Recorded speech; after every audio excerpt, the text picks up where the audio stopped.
What is up and welcome back to the my new guys with me. ನನ್ನ surprise ಇದೆ ಅಂತ ನಾನು ಅಪ್ಪ ನಾವು ಮಾಡ್ತಾರೆ ನೋಡೋಣ ಬನ್ನಿ. ಏನೋ ಕೊಡಿಸ್ತೀನಿ ಕೇಳಿದ್ರೆ ಸೊ ಲೆಟ್ಸ್ ಸಿ ಗೈಸ್ ನೋಡೋಣ ಏನು ಸರ್ಪ್ರೈಸ್ ಕೊಡ್ತಾರೆ ಅಂದ್ಬಿಟ್ಟು. So I am happy with today. Full excite ಆಗಿದ್ದೀನಿ ನೋಡೋಣ ಯಾವ್ದು ಕೊಡಿಸ್ತಾರೆ ಅಂದ್ಬಿಟ್ಟು. ಫೈನಲ್ ಆಗಿ ಫೋನ್ ತೊಗೊಳಕ್ಕೆ ಬಂದಿದ್ದೀನಿ. ಸೊ ನೋಡೋಣ ಬನ್ನಿ ಗೈಸ್, ನಾನು ಗೆಸ್ ಮಾಡಿದ್ದೆ ನಮ್ಮ ಅಪ್ಪ ನಮ್ಮ ಅಮ್ಮಂಗೆ ನನಗೆ ಫೋನೇ ಕೊಡಿಸ್ತಾರೆ ಅಂದ್ಬಿಟ್ಟು. ಸೊ ಫೋನ್ ಅಂಗಡಿಗೆ ಕರ್ಕೊಂಬಂದಿದ್ದಾರೆ. ನೋಡೋಣ ಯಾವ ಕೊಡಿಸ್ತಾರೆ ಅಂದ್ಬಿಟ್ಟು. ಐ ಮೀನ್ ನನಗೆಲ್ಲ ದುಡ್ಡದೆಲ್ಲ ಕೊಡ್ಸಲ್ಲ, ಚಿಕ್ಕ ಕೊಡಿಸ್ತೀನಿ ಅಂತ ನಂಗೆ ದುಡ್ಡೇ ಬೇಕು ಅಂತ ಹೇಳಿದೆ. ನೋಡೋಣ ಬನ್ನಿ. ಹಾಗೆ ಬಂದ ಮೇಲೆ ಫಸ್ಟ್ ಫ್ಲೋರ್ ಇರೋದು ಯಲಹಂಕ ಯಮ ಶೋರೂಮ್ ಆಪೋಸಿಟ್ ಲೊಕೇಟ್ ಆಗಿರೋದು. ಸೊ ನಾನು ಇದನ್ನೇ ನೋಡ್ತಾ ಇರೋದು, ಈ ಫೋನ್ನೇ ಅಂದರೆ ಇದೇ ಥರದ ಸೇಮ್, ಅದು ಬೇರೆ. ನೋಡಿ ಓಪನ್ ಮಾಡ್ತಾಯಿದ್ದೀವಿ ಇವಾಗ. ಫೋನ್ ಫೈನಲ್ ಆಗಿ ತೊಗೊಂಡೇ ಬಿಟ್ಟಿದ್ವಿ.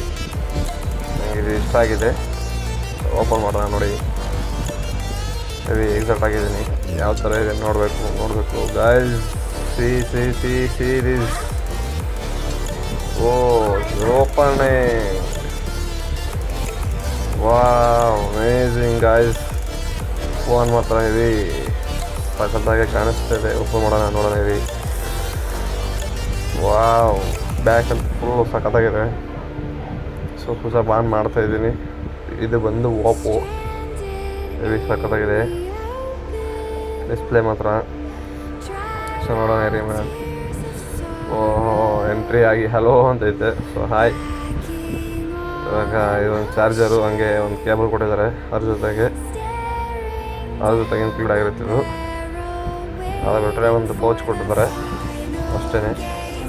ಇದೇ ಥರದೇ ನನ್ನ ಫೋನು, ಬಟ್ ಇದಲ್ಲ ನನ್ನ ಬೇರೆದು, ಬೇರೆ ಕಲರ್ ಕೂಡ. ಫೋನ್ ಮಾತ್ರ ಸಖತ್ತಾಗಿದೆ, ಸಿಕ್ಕಾಪಟ್ಟೆ ಇಷ್ಟ ಆಗಿದೆ. ಸೊ ಕೊಟ್ಟರು ಫೈನಲ್ ಆಗಿದೆ. ಪೌಚ್ ಏನು ಇರ್ಬೋಂಗಿಲ್ಲ, ಬಟ್ ಓಕೆ. ಆಮೇಲೆ ಫೋನ್ನ ಫೈನಲ್ ತೊಗೊಂಡು ಹೋಗ್ತಿದ್ವಿ. Okay, by guys.